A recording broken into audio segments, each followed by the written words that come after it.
भारत जैसी मातृभूमि के लिए मर मिटना कबूल है हमें, क्योंकि अखंड भारत के सपने का जुनून है हमें। हेलो नमस्कार साथियों, मेरा नाम है महेश राजपूत और मैं स्वागत करता हूं आपका आप जीतेंगे पर। ध्यान रखिएगा मेरे प्यारे भाई, आपको इस एनालिसिस में एक धागा खोलूंगा। बहुत आज सर से पैर तक कान बंद कर सुनिएगा। मैं आपको भारत के बारे में चैलेंजेस बताने वाला हूं। मैं आपको बताने वाला हूं कि एफसीआरए को रोकने के लिए देश विदेश घुसपैठिए कौन सबसे ज्यादा ताकत लगाए बैठा है, क्यों। ध्यान रखना, कोई और बिल पास ना हो कोई दिक्कत नहीं, लेकिन जो एफसीआरए का विरोध कर रहा है वो समझ जाना देश का हितैषी तो नहीं है। लेकिन क्या कहानी सिर्फ एक बिल पर समेट के रह जाती है? एक एक चीज का धागा खोलने वाला हूं। बहुत ध्यान से फायर ब्रांड एनालिसिस का एक बार एनालिसिस जरूर देखिएगा, जिससे आपको समझ में आए कि मैं ऐसा क्यों कह रहा हूं कि तारीख 11, 12 और 13 को बहुत कुछ बड़ा आप देखने जा रहे हैं। कुछ पास हो ना हो, आज एफसीआरए का बदला 100% टैरिफ है क्या, इस पर भी आपको क्लैरिफाई करूंगा। आप स्वयं कहेंगे कि यह टॉपिक मेरे को क्लैरिफाई हो गया। बहुत ध्यान दीजिएगा मेरे दोस्त, एक कहावत है, एक रामचरितमानस में एक चौपाई है, आपने सुनी होगी अक्सर करके, कि कर सारंग साज कटे भाथा, अरे दल दलन चले रघुनाथा। यानी आज भारत के जो जवान हैं, जो नौजवान वीर हैं, वे आज अपने हाथ में हथियार लेकर, जैसे भगवान श्री राम वध करने के लिए चले थे राक्षसों का, आज उसी तरीके से भारत माता की रक्षा के लिए वे अपने हथियारों को लेकर खड़े हुए हैं। आज इस एनालिसिस में आपको एक एक चीज क्लैरिफाई करने वाला हूं। सबसे पहले सबसे इंपॉर्टेंट चीज आपको बताता हूं कि पार्लियामेंट के लिए व्हिप जारी हो गया है। आप कहेंगे सर व्हिप क्या होता है, और भारतीय जनता पार्टी से पहले कांग्रेस पार्टी ने व्हिप जारी किया है। मतलब 11, 12 और 13 तारीख को हर कोई संसद में मौजूद रहना चाहिए, यह फरमान जारी हो गया है। अब आप सोचिए ऐसा क्या हो रहा है कि 11, 12 और 13 को हर आदमी, और यह टर्सरी लेवल की व्हिप जारी हुई है कि हर आदमी को प्रेजेंट रहना जरूरी है, must be present and vote, और वोट करना भी जरूरी है। मेरे जाबाज कुछ होने वाला है क्या भारत के अंदर? हां होने वाला है, और आप इसके साक्षी बनेंगे। इसी 11, 12, 13 तारीख को ध्यान दीजिएगा, व्हिप जारी हो गया है। Directive issued for the political party it member to ensure discipline and attendance during voting. आपको क्या लगता है कि सारे मेंबरान को जब व्हिप जारी हो गया तो वो वहां बैठ के शांतिपूर्वक बात हो पाएगी क्या? तो कुछ तो यहां आपको देखने को मिलने वाला है। मैं थोड़ा आइडिया भी दे देता हूं आपको कि क्या क्या मिलने वाला है। मेरे प्यारे जाबाज, बहुत दिन से इन सब बिलों को देखकर सिट्टी पिट्टी गुम हुई पड़ी है। भारत वालों की क्या नहीं, अपोजिशन की तो हुई पड़ी है, लेकिन पड़ी हुई है उसकी जो अपने आप को शहंशाह कहता है दुनिया का। ध्यान रखना, आपको एक बात बताता हूं, आज एक सेंटेंस भी दिखाऊंगा आपको सिंगापुर के एम्बेसडर का। आप सोचकर दंग रह जाएंगे कि भारत कहां है। सिंगापुर के एम्बेसडर का स्टेटमेंट दिखाऊंगा। यहां देखिए, भारत पास करना चाह रहा है कुछ बिल जिनके साथ खड़े हुए विदेशी पावरें, क्योंकि भारत मजबूत नहीं होना चाहिए प्यारे भाई। 100 साल पहले हम अंग्रेजों के गुलाम थे। आपको क्या लगता है, अमेरिका को हटा दीजिए साइड में, जो दुनिया का शहंशाह बनता है, क्या पूरे विश्व में कोई माई का लाल पैदा है जो भारत को टच कर जाए? है कोई नहीं है। लेकिन पीछे के रास्ते से सारे के सारे लगे हुए हैं अमेरिका के साथ मिलकर। दिखाऊंगा, मैं ऐसे ही नहीं बोल रहा हूं भावनाओं में, मैं तो सबूत लाता हूं, आप जानते हैं। देखिए, सबसे पहले डीलिमिटेशन बिल, यह बिल आ सकता है 100% इन्हीं 3 दिन में, और क्या होगा, तुरंत लोकसभा में पास होकर राज्यसभा में पास होगा, प्रेसिडेंट के साइन होंगे और यह कानून बन जाएगा। इन 3 दिनों में आप बहुत बड़ा ऐतिहासिक कुछ देखेंगे भारत के अंदर मेरे जाबाज। दूसरा, यह विमेन रिजर्वेशन बिल जो अटका दिया गया था, जो पास नहीं होने दिया अपोजिशन ने। आप कहेंगे सर इसमें क्या है? देखिए, इसमें परिसीमन होगा, ध्यान रखना। और इसमें क्या होगा, इसमें 33% रिजर्व सीटें रहेगी सभी महिलाओं के लिए। कहां? संसद में भी, दोनों सदनों में, लोकसभा, राज्यसभा, विधानसभा में भी, स्टेट लेजिस्लेटिव असेंबलीज में भी, और दिल्ली की कॉन्स्टिट्यूएंट असेंबली में भी, सब जगह 33% का रिजर्वेशन, जो कि रोक दिया गया है। वैसे महिलाओं के सशक्तिकरण की बात करते हैं, वैसे इस बिल को रोका हुआ है, लेकिन इन दोनों से भी तगड़ी अगर कोई चीज आ रही है तो वो आपको पता है क्या है, और वो है कि मैं अकेला खड़ा हूं। आपको स्टेटमेंट दिखाऊंगा, बहुत तगड़ा प्रेशर है। कहा है कि या तो इसको वापस ले लो, और या फिर इसको जेपीसी को भेजो, ज्वाइंट पार्लियामेंट्री कमेटी को, कि इसमें संशोधन करे, वरना भारत में बहुत कुछ हो जाएगा। एक अकेला आदमी ये छाती अड़ा के खड़ा हुआ है कि भारत की अखंडता के लिए चाहे जो करना पड़े, यह बिल तो पास होकर रहेगा। बताइएगा कमेंट में, एक कमेंट तो मैं आपसे मांग सकता हूं मेरे जाबाज, कि बताना कमेंट में, क्या भारत के हित के लिए यह स्टैंड जरूरी है या नहीं। भारत में जितने दंगे, बम विस्फोट और यहां पर जो सांप कुंडली मार के पनप रहे हैं, क्या उनको खत्म करना जरूरी है कि नहीं? आप बताना, मैं आप पर छोड़ता हूं यह फैसला। लेकिन अब आपको एक ऐसी कहानी सुनाने जा रहा हूं जो आपने पहले नहीं कनेक्ट की हो, किसी ने नहीं। अब चैलेंज करता हूं इस बात का। देखिएगा जरा, यह आदमी ये आदमी ने हम पर टैरिफ लगाया और इसने जो टैरिफ लगाकर पैसा लिया भारत से, इसके सुप्रीम कोर्ट ने वो खारिज कर दिया कि तुझे पैसा वापस करना पड़ेगा भारत का, गलत टैरिफ लगाया तूने। लेकिन अब कुछ और देखने को मिल रहा है, आप समझ के चलना। देखिए, जियोपॉलिटिक्स से कनेक्ट करना मेरे जाबाज आपसे रिक्वेस्ट करता हूं। मेरा वीडियो बनाना सफल हो जाएगा अगर आप कमेंट में लिखते हैं कि सर हमारी समझ में आ गया कि क्या मंसूबा चल रहा है। देखिएगा, सुप्रीम कोर्ट ने, इसी के सुप्रीम कोर्ट ने इसको रोक दिया और कहा गलत पैसा लिया है, यह टैरिफ गलत था। लेकिन आज सब कुछ बदल गया है। मैं दिखा रहा हूं आपको, हर चीज दिखाता हुआ चलूंगा मैं आपको, देखना। Home minister launches the FCRA bill at present approximately 16,000 NGO receive around 22,000 crore पैसा बाहर से। और यह कहा है हाई लेवल मीटिंग के बाद कि हमको धमकी आ रही है, हमको खूब सप्रेशन आ रहा है, पूरा प्रेशर है। मिजोरम में आंदोलन का प्रेशर है, केरला में आंदोलन का प्रेशर है, नागालैंड में आंदोलन का प्रेशर है, पूरे नॉर्थ ईस्ट में प्रेशर ही प्रेशर है। और हमको कहा जा रहा है कि या तो इस बिल को वापस ले लो या जेपीसी से इसमें से प्रावधान हटवा दो। मेरा भाई आपको एक बात बताऊं, आप थूक देंगे अमेरिका के ऊपर, मैं आपको यह बात बता दूंगा तो कि यही सेम एफसीआरए कानून अमेरिका भी चलाता है। उसके यहां ये सारे प्रोविजन है जो यहां भारत ला रहा है। यूके भी चलाता है, उसके यहां सारे प्रोविजन है। ध्यान रखना प्यारे भाई, यूरोप में कम से कम 8 से 10 देशों में यह प्रावधान है कि ऐसा पैसा बाहर से नहीं आएगा। तो क्यों भारत में यह प्रावधान ना हो, लिख दीजिए। लेकिन भारत के कुछ लोगों का पैसा रुक जाएगा तो दिक्कत ना हो जाए, इसलिए अपने ही देश के खिलाफ सांप बनकर डसने के लिए खड़े हो चुके हैं। लेकिन भारत की जनता अब जागरूक है। लिखिएगा कमेंट में, भारत की जनता जागरूक है कि नहीं प्यारे भाई, क्योंकि अभी डोभाल साहब ने कहा है the youth of the nation should consider the national security first over their personal benefits. अपने पर्सनल बेनिफिट्स के ऊपर भारत की अखंडता और सुरक्षा को भारत का यूथ ऊपर रखता है। ये उन्होंने मैसेज दिया है। ये आदमी अडिग है, कह रहा है एफसीआरए वापस नहीं करूंगा। अब कहानी सुनिएगा। ये एक आदमी है जिसकी हत्या कर दी, ट्रंप का बहुत खास है विशेष, इसकी हत्या कर दी गई है। और पता नहीं कैसे हत्या करी है। इसने 500% का टैरिफ लगाया था रशिया के ऊपर कि रशिया से अगर कोई तेल खरीदेगा तो 500% का टैरिफ देना होगा। उसमें भारत भी था, चीन भी था, और अचानक से इसकी हत्या कर दी जाती है।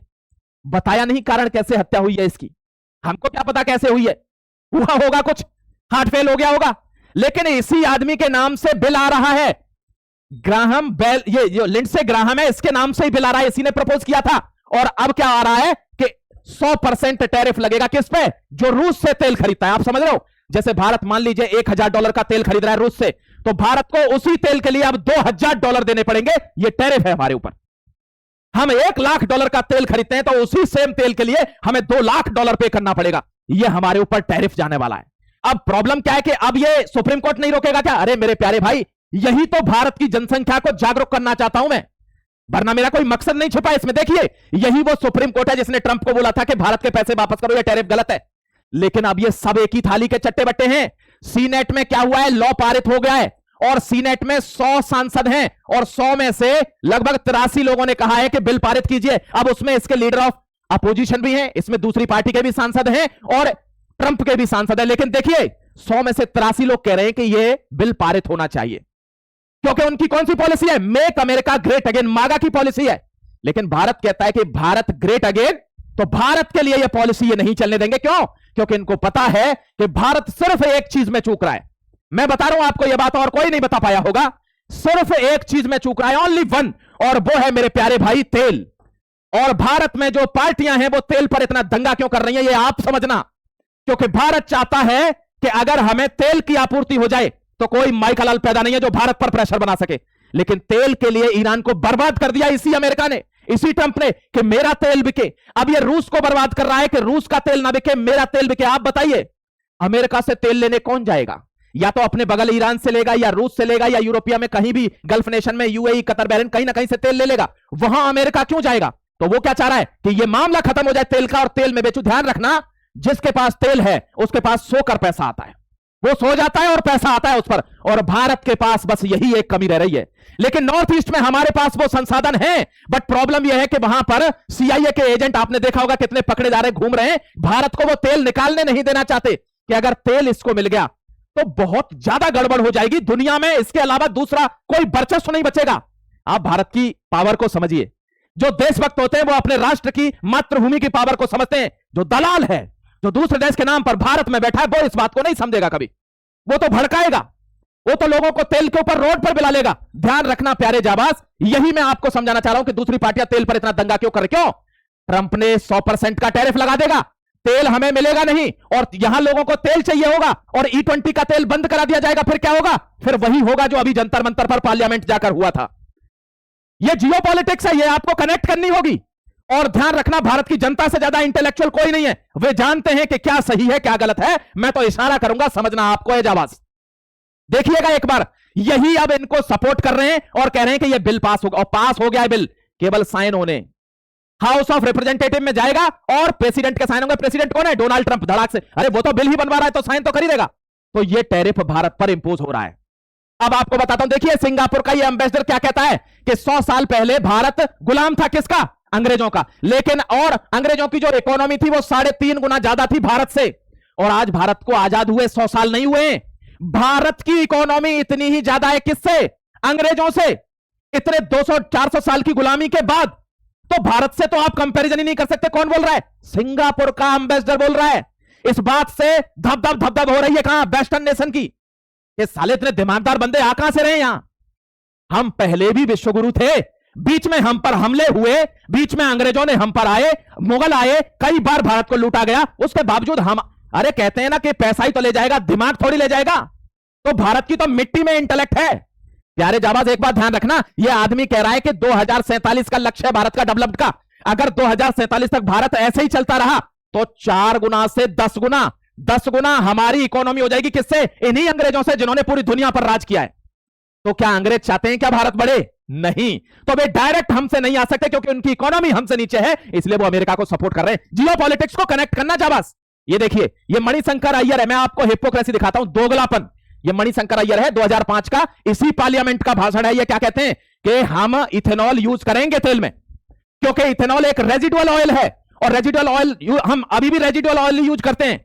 ये इन्हीं का स्टेटमेंट है, कांग्रेस के मंत्री हैं और आज ये धरना दे रहे हैं रोड पर इसी इथेनॉल के खिलाफ। मंसूबे आप जानेंगे, अंदर रिसर्च करेंगे, गहराई में जाएंगे तो सब कुछ क्लैरिफाई होगा मेरे प्यारे भाई। अब आपको एक चीज और बता देता हूं, ये अमेरिका की कहानी मैंने आपको बताई, ये हमारे एफसीआरए की कहानी बताई कि जो 11 से और 13 के बीच में पास होगा। लिखिए 100% पास होगा। हमें चाहे जो, मैं तो कहता हूं स्पीकर महोदय को भी कि जब आपको लगे कि जानबूझकर दंगा किया जा रहा है संसद में और ये जो विपक्षी लोग हैं वो पास नहीं होने देना चाहते इस लॉ को, डिस्क्वालीफाई करिए, इस बिल को पास कराइए, कानून बनाइए, बात खत्म। हमको बाहर का दलाली का पैसा नहीं चाहिए भारत को तोड़ने के लिए, हमको यहां कन्वर्जन के रैकेट नहीं चाहिए। करिए। और कोई अगर ऐसा नहीं है कि आप पर अभी इल्जाम नहीं लग रहे, इल्जाम तो आप पर अब भी लगते हैं कि तानाशाह हो गए, मार दिया, ये कर दिया, धमाका फलाना। जब ये लॉ आ जाएगा, बाहर का पैसा बंद हो जाएगा, तो ये जितने भी ये जो बरसाती मेढक हैं ये अपने आप समझ जाएंगे कि मातृभूमि कहां जा रही है। जब हमारे यहां लोग आएंगे, हमसे पूछेंगे, परमिशन लेंगे, हमारी इजाजत के बिना पत्ता नहीं हिलेगा। मेटा की फेसबुक की रील हटाना तो बहुत दूर की बात है मेरे प्यारे भाई, पत्ता नहीं हिलेगा भारत की इजाजत के बिना। यह भारत का वर्चस्व। देखिए अंकारा, जेद्दाह और Islamabad, Saudi, Turkey and Pakistan. Pakistan की जन्म जन्मांतर की आदत है। मैं तो कहता हूं इनको अब की बार पीटेंगे ना तो सालों से वो पैसे भी मांगो जो हमने 65 करोड़ रुपए इनको आजादी के टाइम पर दिए थे। मांगो अपने पैसे वापस, लिखना कमेंट में वो पैसे वापस चाहिए कि नहीं चाहिए। लेकिन इन पे तो 65,000 नहीं है, 65 करोड़ कहां से देंगे? तो फिर नहीं दे सकता तो चुप बैठ, चुप बैठ, भारत के खिलाफ कोई साजिश मत कर। अब ये जो एक ट्रायंगल बना है इसको इस्लामिक नाटो कहा जा रहा है। देखना जरा एक बार प्यारे जाबाज, आपको दिखा रहा हूं इस्लामिक नाटो में टर्की, सऊदी और पाकिस्तान। आप कहेंगे सर ये क्या चीज है? ये तीनों देशों ने मिलकर 3 चीजें चलाई हैं और तीनों मिलकर एक इस्लामिक नाटो तैयार किया। धीरे धीरे इसमें ग्रुप जुड़ेंगे। अब आपको बताता हूं, देखिएगा जरा एक बार, यहां देखिए ब्रेकिंग न्यूज क्या है कि Saudi Arabia, Turkey and Pakistan have officially signed the Mecca joint defence agreement. प्यारे भाई देखना एक बार इनमें कौन क्या क्या दे रहा है। यहां पाकिस्तान जो दे रहा है मैं आपको दिखाता हूं, देखिएगा एक बार। पाकिस्तान ने कहा है मेरी आर्मी और न्यूक्लियर बॉम्ब ये मेरी तरफ से कंट्रीब्यूशन है। आर्मी भूखी है, कम से कम इनके साथ मिल जाएगी तो रोटी मिल जाएगी। और न्यूक्लियर बॉम्ब जो आज तक चला नहीं है, मिसयूज है, इनको चलाना भी नहीं आता, बस है। इसके बहाने ये पहला साथी है इनका। दूसरा साथी ये है, ये टर्की कहता है प्यारे भाई कि कोई भी मॉडर्न टेक्नोलॉजी मैं प्रोवाइड करूंगा टर्की की तरफ से, जैसे ड्रोन हो गया, एयरक्राफ्ट हो गया, फाइटर जेट हो गया, सब कुछ ये मैं प्रोवाइड करूंगा। ये कौन कर रहा है? टर्की। और सऊदी क्या कह रहा है कि पैसा और तेल मैं दूंगा। ये इस्लामिक नाटो है। आपको क्या लगता है पाकिस्तान के साथ अगर कोई संबंध बना रहा है तो क्या वो भारत का बहुत हितैषी है क्या? नहीं। और जब आप ताकतवर होते हैं तो आपके दुश्मन पैदा होते हैं, क्योंकि फट फट फट फट हो रही होती है, ध्यान रखिएगा। तो यहां ये क्या कह रहा है, पैसा और तेल मैं दूंगा, टेक्नोलॉजी मैं दूंगा, और भाड़े के टट्टू, किराए के टट्टू मैं प्रोवाइड कराऊंगा न्यूक्लियर बॉम्ब के साथ। ये इस्लामिक नाटो है, आपको बता रहा हूं, देखते चलिएगा मेरे प्यारे भाई। देखिए, पाकिस्तान, शहबाज शरीफ ने कहा है कि हमारे पास सिर्फ एक चीज है, और the only thing Pakistan has left it's battle hardened army and most critical it's nuclear deterrent umbrella. हमारे पास परमाणु है। उल्लू के पट्टे। यहां देखिए, सऊदी कह रहा है हमारे पास मैसिव फाइनेंशियल कैपिटल और फंड है, लीजिए कितना पैसा चाहिए। टर्की क्या कह रहा है, अर्दोगन कहता है हमारे पास नाटो स्टैंडर्ड के एयरस्पेस टेक्नोलॉजी और फेमस बरख्तियार हमारी ड्रोन टेक्नोलॉजी, सब कुछ टेक्नोलॉजी में हमारे पास है। ये एक अलायंस बन रहा है। अब क्या कहेंगे आपकी, जब पाकिस्तान को भारत ठोकेगा तो क्या ये लोग बीच में नहीं आएंगे क्या? मुझे तो नहीं लगता ये आएंगे, अगर इनकी मौत आ रही होगी तो आएंगे, वरना भारत से टकराने की हर किसी की हैसियत अभी है नहीं, ध्यान रखिएगा मेरे प्यारे भाई। रिप्लाई क्या है इंडिया का? अब इन्होंने तो एक संघ बना लिया, तो इंडिया का रिप्लाई भी तो कुछ होगा। हाँ, है ना? देखिए, इंडिया का रिप्लाई है ये। इजराइल ने कहा है कि आधी रात घर के भीतर, घर के बाहर, ऊपर नीचे, आगे पीछे, समंदर में, धरती पर कहीं भी भारत एक बार बोल दे कि ठोको तो ठोकेंगे। यह भारत का पहला एलएसी। ये जवाब बता रहा हूं आपको इजराइल के साथ। भारत कहेगा हथियार भारत में बनाने बनेंगे, फैक्ट्री लगेगी। भारत कहता है यहां पर हमारी मिसाइलें बनेंगी, भारत कह रहा है। और सबसे बड़ा ग्रेटेस्ट अलाई का डिक्लेरेशन साइन हुआ है भारत इजराइल के बीच में, यह हमारा बदला। दूसरी बात, भारत का सिर्फ इजराइल के साथ है क्या? नहीं, भारत का ग्रीस के साथ, ध्यान रखना प्यारे भाई, और यूएई के साथ। गल्फ में भारत, यूएई, इजराइल और ग्रीस, इन चारों का कॉरिडोर बन रहा है। तुम्हारी ऐसी की तैसी, आ जाओ बनाओ नाटो। समझ गए प्यारे भाई? क्लियर रखना बात को, क्योंकि मैं आपको चाहता हूं कि आप चीजों को जोड़ के रखें। थोड़ा आंदोलन पे बात कर लूं क्या, आपकी इजाजत हो तो?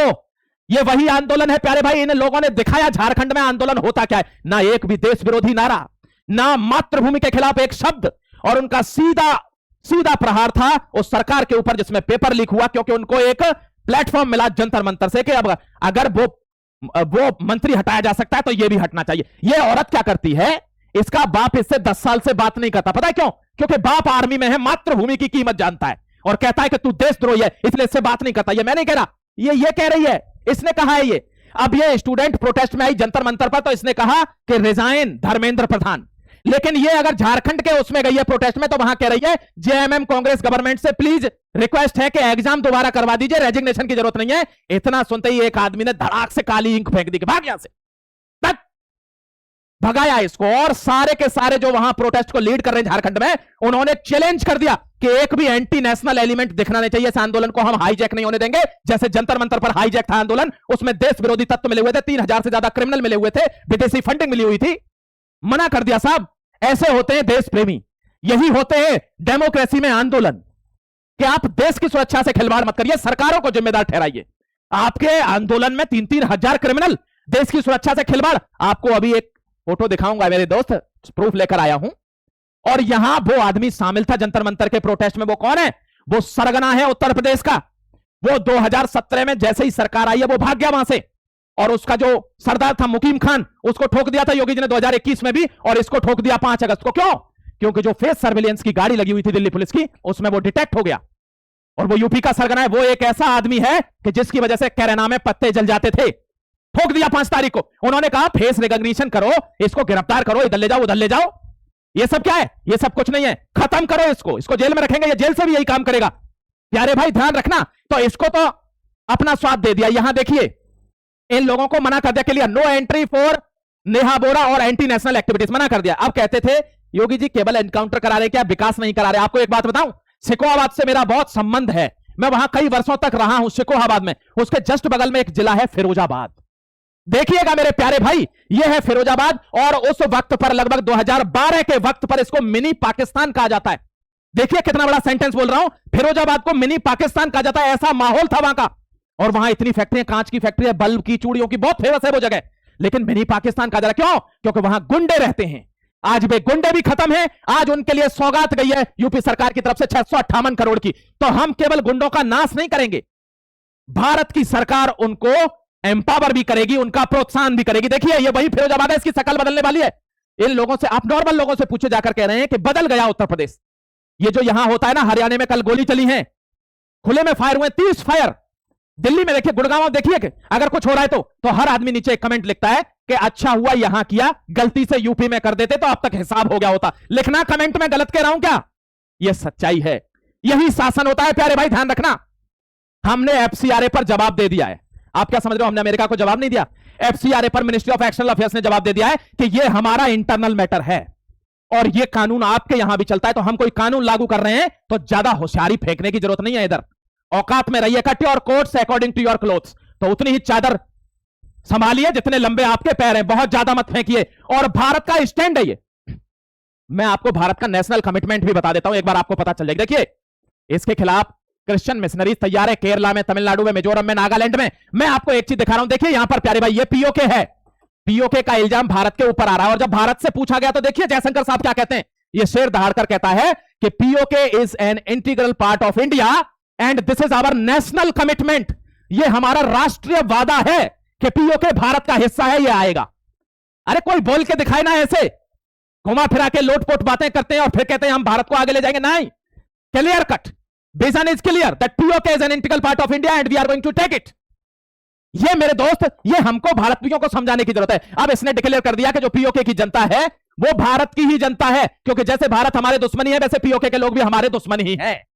यही तो हम बोल रहे हैं कि पीओके खुद आएगा, हमको जाने की जरूरत नहीं है। राजनाथ जी ने बोला है, यही हमको समझ के रखना है। इस आदमी का नाम तो आपने सुना होगा, तुकाराम मुंडे। यह आदमी नहीं है, यह आंधी है। इसको कोर्ट के जज साहब कहते हैं, चीफ जस्टिस साहब कहते हैं तुम केवल प्राइवेट कंपनियों पर ही छापा मार रहे हो, किसी सरकारी को भी तो पकड़ो। इसने कहा कि जय हिंद वंदे मातरम, और ये तुरंत वहां से बाहर निकलकर कोर्ट की कैंटीन में ही चले गए और कोर्ट की कैंटीन फर्जी निकली और ताला मार दिया। जय हिंद वंदे मातरम लिखना प्यारे भाई, ऐसे लोगों की जरूरत है और ऐसे आदमियों को सपोर्ट करना चाहिए सरकार को फुल प्रूफ। देवेंद्र फडणवीस महाराष्ट्र तुकाराम मुंडे को खुलकर सपोर्ट कर रहे हैं कि ऐसे लोगों की भारत में जरूरत है। अब ये सूरत बदलनी चाहिए, बहुत हो गया यार, अब ये कुछ सब कुछ बदलना चाहिए, अब ये समय आ चुका है।